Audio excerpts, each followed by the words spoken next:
Good evening everyone, তোমরা সবাই কেমন আছো? আশা করছি সবাই খুব ভালো আছো। আমিও ভালো আছি, আমরা ভালো আছি। আমি সুমনা, আমার নতুন একটা ব্লগে তোমাদেরকে জানাচ্ছি অনেক অনেক অনেক ওয়েলকাম। গুড ইভিনিং এই কারণে বললাম, এখন টাইম হবে 8টা কি 8:30টার সময়। আমরা যে যার আর কি রাতের খাবার দাবার বানিয়ে চলে এসেছি বড়মাদের বাড়িতে। আজকে যেহেতু ঠাকুর বিসর্জন হবে, তো সবাই মিলে বরণ টরণ করে আর কি বিসর্জন করা হবে, ওই জন্য এসেছি। আর সত্যি কথা বলতে বড়দি ভাইকে মজা করে সেটাই বলছিলাম যে তুমি কেন খাওয়া দাওয়ার ব্যবস্থা করোনি? আমরা যে বিসর্জন দিতে যাবো, তুমি তো খাওয়া দাওয়ার ব্যবস্থা করতে পারতে, এখানে খিচুড়ি খাওয়া যেত। তো সবাই মিলে আর কি বলছিলাম। তো যাই হোক, আর দেখো বড়দি ভাই সব এদিকে জোগাড় টোগাড় করে রেখেছে বরণ করার জন্য। বরণ ডালা, মিষ্টি জল, পান সব কিছুই আর কি রেখে দিয়েছে। তারপর ওইদিকে হয়তো ও টুকটাক আরও কিছু জোগাড় করছিল। আর ঠাকুরটা কিন্তু সত্যি খুব সুন্দর হয়েছে। নিজেরা এনেছি বলে বলছি না, সবাই বলছিল।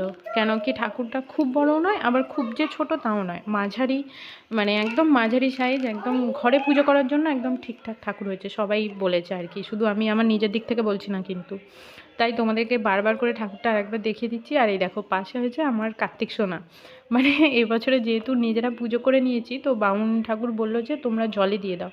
এমনি সাধারণত কার্তিক রাধা কৃষ্ণ মানে রাসের ঠাকুর বসিয়ে রাখতে হয় বলে, কিন্তু বামুন ঠাকুর বারণ করলো যে এই ঠান্ডাতে কোথাও বসিয়ে রাখতে হবে না, ওদেরও ঠান্ডা লাগবে, তোরা তার থেকে বরং জলে দিয়ে দে। সঙ্গে সঙ্গে একবার হয়তো ঠান্ডা লাগবে, কিন্তু বসিয়ে রাখলে আরও বেশি ঠান্ডা লেগে যাবে, ওই জন্যই জলে দিয়ে দেওয়ার ব্যবস্থা।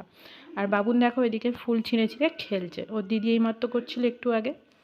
আর এদিকে দেখো বরণ শুরু করেছে বড়দি ভাই। আর আমাদের কার্তিকটাকে যদিও আমি ঘর থেকে বরণ করে মিষ্টি জল খাইয়ে এনেছিলাম, আরেকবার পাশে রেখে দিলাম, ওকে বললাম তুমি আরেকবার বরণ করে দেবে। তো বরণ টরণ হয়ে গেলে, সব কিছু হয়ে গেলে একসাথে দুটো ঠাকুরকে বিসর্জন করা হবে জলে।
আর ওইদিকে দেখো আমার বর লুঙ্গি পরে, সব সময় ও লুঙ্গি পরেই থাকে, মানে লুঙ্গিটাই বাড়িতে এলে ওর একমাত্র কমফোর্টের একটা জায়গা।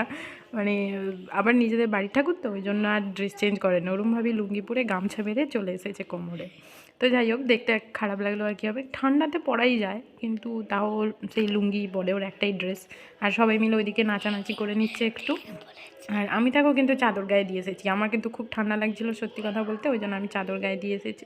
আর ওরা দেখো চাদর টাদর কিছু গায়ে দেয়নি, এমনিই বসে আছে, ওদের শরীরে যেন যত গরম।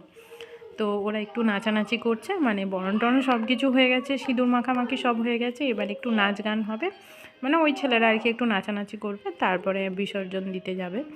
আর বাবুনও, ওদেরকেও সোয়েটার পরিয়ে নিয়ে এসেছি, কিন্তু ওরা ওই জন্য নাচানাচি করছে, লাফালাফি করছে, ওদেরও আর কি গরম ধরে গেছে। দেখো সব কিছু হয়ে গেছে, এবার ওরা ঠাকুর তুলবে এখান থেকে।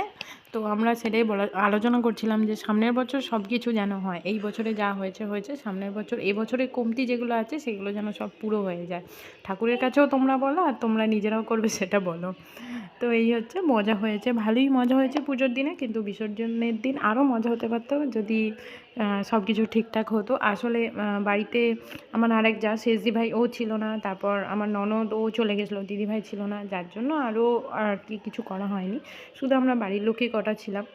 আর শেষদি ভাই শেষদা ভাই কেউ ছিল না, তো যার জন্য আরও করা হলো না, না হলে হয়তো ডিজে টিজে করা হতো বা খিচুড়ি এইসব আর কি হতো। তো যাই হোক, চলো, ওরা এখন একটু ফটো টটো তুলে নিচ্ছে আর কি ঠাকুরের সাথে, আর তারপরে আমরা এগিয়ে যাব আর কি বিসর্জনের জন্য। আর আশা করছি সামনের বছর আরও মজা করব, আরও আনন্দ করব, আরও হইচই করব, এটাই ঠাকুরের কাছে প্রার্থনা করি, যেন ওরা প্রত্যেক বছর তোমাকে আনতে পারে বাড়িতে। আর আমরা যেই উদ্দেশ্য নিয়ে ঠাকুরটাকে দিয়েছি বড় মাকে, সেই উদ্দেশ্যটা যেন আমাদের পুরো হয়, মানে আমরা যেন এরকম প্রত্যেক বছর খুব মজা আনন্দ করতে পারি। তো চলো, ঠাকুর এবার চলে যাচ্ছে বাড়ি থেকে, আমরাও যাচ্ছি পিছনে পিছনে বিসর্জনের জন্য। মাথায় ওটা দিয়ে দাও তো পম্পতি।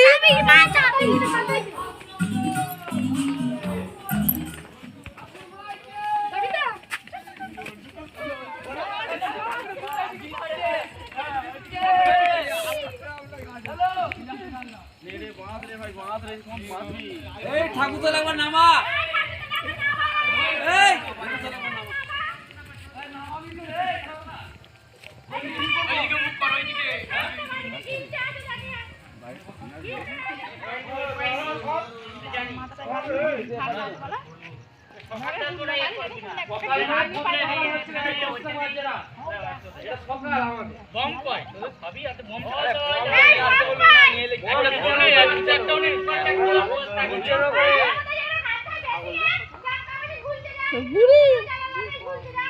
ঘোরে সারা রাত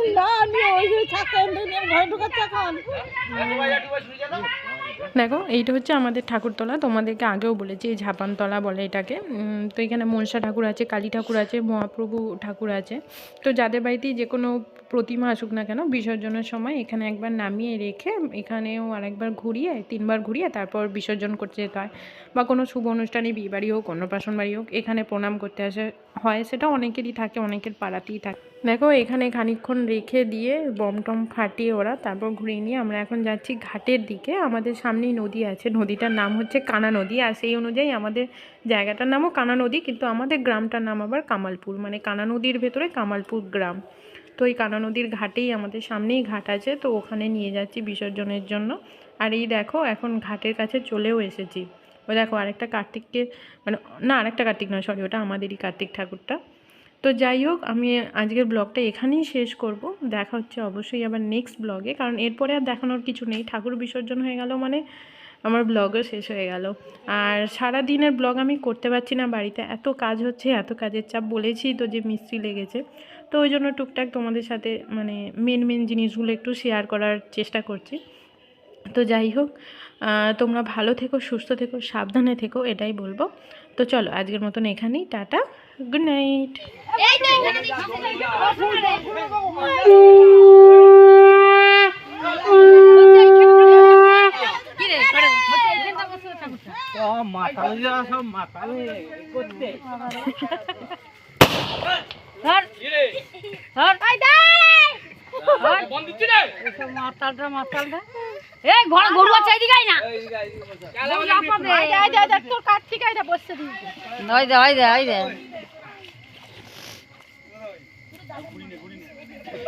জলে দিয়ে দিতে হয়, বলছে গাছে ফাছে দিলে পা ফা ঠেকলে হাত পা ভেঙে গেলে তোমাদেরই ক্ষতি।